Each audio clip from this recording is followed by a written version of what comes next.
आध्यात्मिक होने का मतलब है भौतिकता से परे होकर जीवन का अनुभव कर पाना। तो आइए मिलते हैं एक ऐसे ही आध्यात्मिक वक्ता से जिन्हें हम डिजिटल बाबा के नाम से जानते हैं।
अरे मना समझ समझ पग धरिए, अरे मन इस जग में नहीं अपना कोई, अरे मन इस जग में नहीं अपना कोई, परछाई सो डरिए, अरे मना समझ समझ पग धरिए, अरे मना समझ समझ पग धरिए।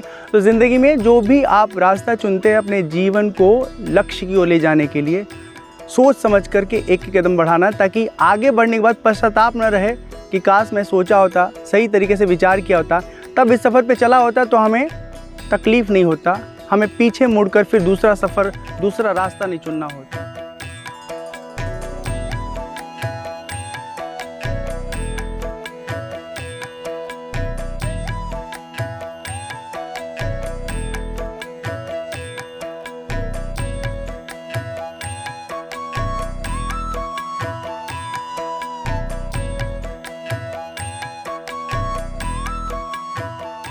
हमारा नाम है स्वामी राम शंकर, इंटरनेट पे हमको कहते हैं डिजिटल बाबा।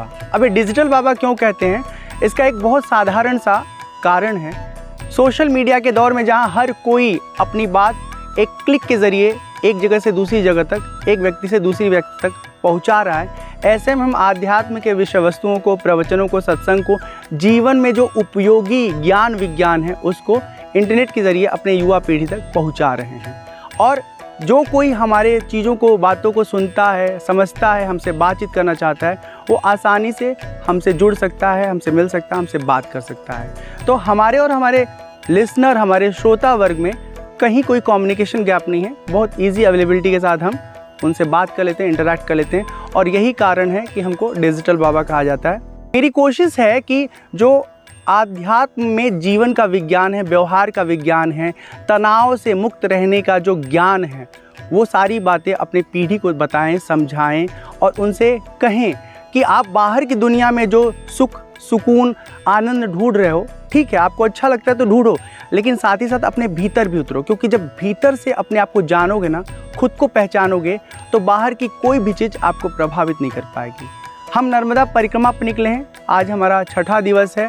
हमारी कोशिश है कि नर्मदा परिक्रमा के दौरान जो मार्ग में परिक्रमा वासियों के लिए सेवा कर रहे हैं, अनेक संस्थाएं हैं, अनेक महात्मा हैं, वो हमेशा दिन रात इस कोशिश में लगे हुए हैं कि परिक्रमा में आए दूर देश से, अलग अलग राज्यों से आए लोग किसी तरह के कष्ट का सामना न करें। तो उनके उस कार्य को हम इंटरनेट पर एक्सप्लोर कर रहे हैं, उनके लिए अपील कर रहे हैं कि यदि आप कुछ सेवा सहयोग देना चाहते हैं तो इन संस्थानों को, इन साधु संतों के इन कार्य प्रकल्पों को आप अनुदान भेजिए, ताकि नर्मदा परिक्रमा में आए जो लोग हैं उनकी ठीक प्रकार से और अच्छे ढंग से सेवा हो सके। साथ ही साथ हम युवाओं को ये बताना चाहते हैं कि युवा वर्ग अपने जीवन में एक बार माँ नर्मदा की परिक्रमा कर लेगा ना, पैदल परिक्रमा, तो जीवन के हर परिस्थिति में वो कोई भी चुनौती आ जाए उसका सामना आसानी से कर सकता है। होता क्या है कि हम इतने सुविधाभोगी हो गए ना कि हर जगह हम कंफर्ट जोन ढूंढते हैं। ज़िंदगी ऐसी चीज़ है कि हमेशा आपको अनुकूल वातावरण कभी नहीं प्राप्त होता है। कभी अच्छा मौसम रहता है, कभी अच्छी परिस्थिति रहती है, कभी बहुत ख़राब परिस्थिति होती है, कभी बहुत सारी प्रतिकूलताएं होती हैं। उन दोनों स्थितियों में, मतलब जब अनुकूल परिस्थिति है या फिर प्रतिकूल परिस्थिति है, दोनों तरह की परिस्थितियों में हम अपने आप को सम रखते हुए अपने लक्ष्य की ओर लगातार बढ़ते रहें। ये सारी सीख नर्मदा परिक्रमा से हमको प्राप्त होती है। साथ ही साथ आपको बताऊं, आज हम सब इतने स्वार्थी हो गए कि केवल अपने सुख के बारे में सोचते हैं। नर्मदा परिक्रमा में आप आके देखेंगे, अनुभव करेंगे कि आज भी मनुष्यता जीवित है। और सच्ची बताऊं, मध्य प्रदेश में जितने दिन से मैं ट्रैवल कर रहा हूं परिक्रमा में, मैं एक नदी के घाट से दूसरे घाट और किनारे किनारे जो मैं चल रहा हूं, उसमें जो लोग मुझे मिल रहे हैं इतने संवेदनशील हैं, इतने सेवा भावी हैं, इतनी फिक्र करते हैं।